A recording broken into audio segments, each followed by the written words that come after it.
Perkenalkan, nama saya Niko Maina Widiantari dengan NIM 1817051287. Pada kelas 6H akan mempresentasikan akuntansi perhotelan dengan topik akuntansi utang.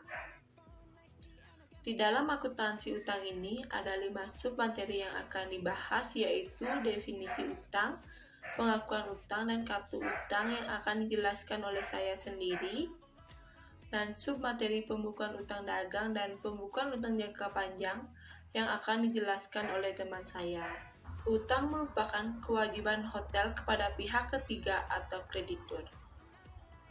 Dari sisi jatuh tempo, utang diklasifikasikan menjadi utang jangka pendek yang jatuh tempo dalam waktu setahun dan utang jangka panjang jatuh tempo lebih dari setahun. Utang dagang merupakan utang jangka pendek yang harus diselesaikan dalam jangka waktu 1 tahun.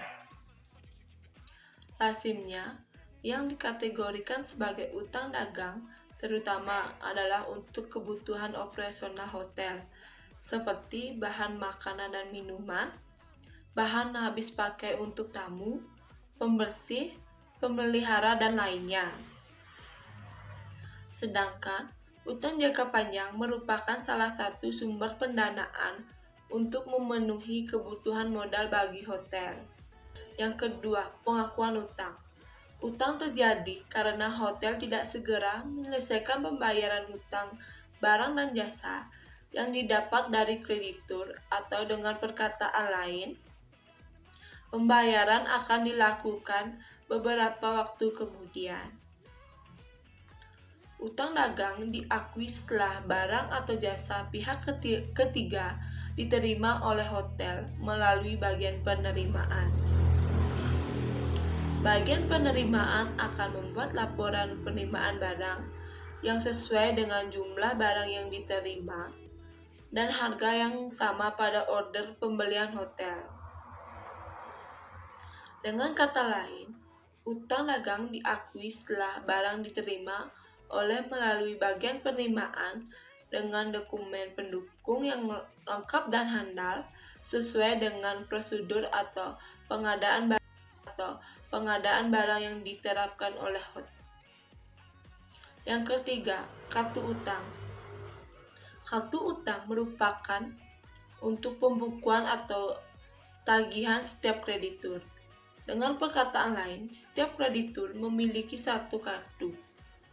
Bila saldo semua kartu utang dijumlahkan, maka akan didapatkan jumlah utang dagang hotel. Untuk contoh kartu utang dapat dilihat pada layar.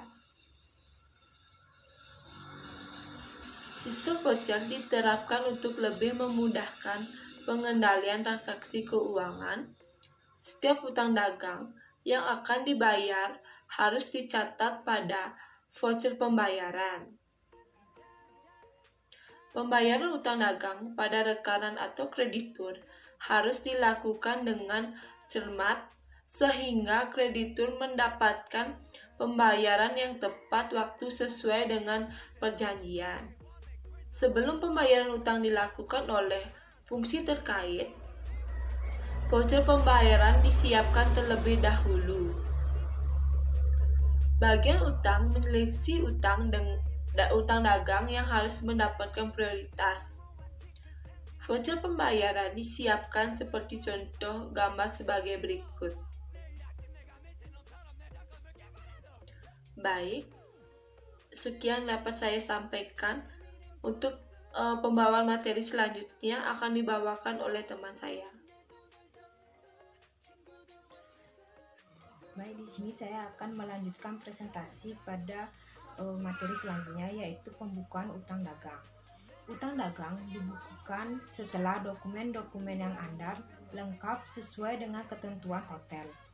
Utang dagang dibukukan pertama kali pada jurnal pembelian atau lazim disebut register voucher. Pada jurnal register voucher, semua utang dagang dibukukan pada kolom kredit. Sedangkan pada kolom debit dibukukan persediaan bahan makanan, minuman, bahan dipakai habis, dan persediaan lain. Berikut adalah contoh isian jurnal register voucher seperti berikut, bisa dilihat di sini. Pembukuan utang jangka panjang. Porsi utang jangka panjang yang jatuh tempo periode ini serta bunga yang harus dibayar diperlakukan sebagai utang jangka pendek. Bila hotel harus menyelesaikan porsi utang jangka panjang yang jatuh tempo periode berjalan, maka utang ini harus dibukukan pada jurnal register voucher. Utang jangka panjang yang jatuh tempo pada akhir tahun kelima harus diselesaikan setiap akhir tahun. Jadi pada akhir tahun 1 harus dibayar porsi pokok pinjaman dan biaya bunga pinjaman. Ilustrasi, yaitu hotel memiliki utang jangka panjang yang jatuh tempo untuk jangka 5 tahun. Jumlah pokok utang yaitu sebesar 100 juta dan bunga per tahun 12% atau 1% tiap bulan. Porsi pokok utang jangka panjang yang harus dibayarkan setiap tahun yaitu 20 juta ditambah biaya bunga 12%. Pembayaran dengan jumlah tetap per tahun disebut annuited. Besaran cicilan pokok dan bunga ditentukan dengan formula annuited, yaitu nilai tuna annuited sama dengan pembayaran faktor diskonto annuited. Bila nilai tukar sekarang 100 juta, waktu tempo yaitu 5 tahun dan bunga per tahun 12%, maka faktor diskonto annuited untuk 5 tahun adalah 12% sama dengan 3,6048 yang didapat dari tabel bunga pada buku-buku manajemen keuangan. Pokok pinjaman sebesar 100 juta dibagi 3,6048 sehingga akan didapat jumlah cicilan setiap tahun yang mencangkup cicilan pokok pinjaman dan biaya bunga sebesar 27.740.790 rupiah, yang dibulatkan menjadi 27.740.790 rupiah. Jadwal pembayaran utang jangka panjang. Jadwal pembayaran utang jangka panjang seperti tabel di samping ini.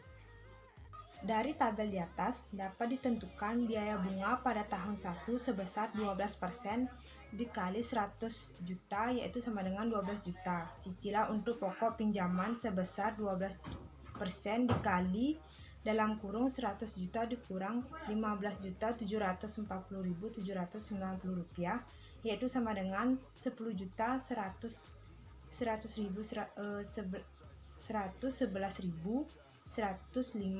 rupiah untuk tahun 3-5. Perhitungan ditetapkan dengan cara yang sama seperti tahun kedua.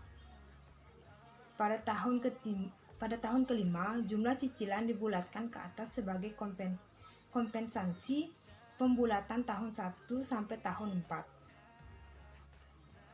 Bila pembayaran dilakukan setiap bulan, maka jadwal pembayaran utang jangka panjang bulanan seperti pada tabel di samping ini.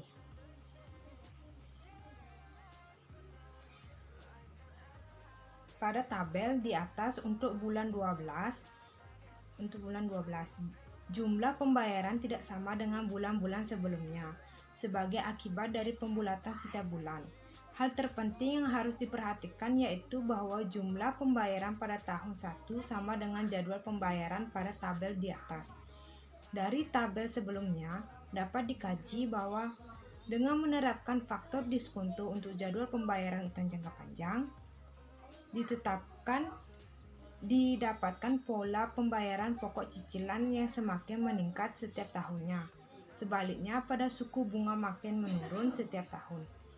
Bila suku bunga dibayar dengan jumlah tetap sebesar 12% setiap tahunnya, maka jadwal pembayaran untuk jangka panjang dengan jumlah pinjaman 100 juta seperti di samping ini.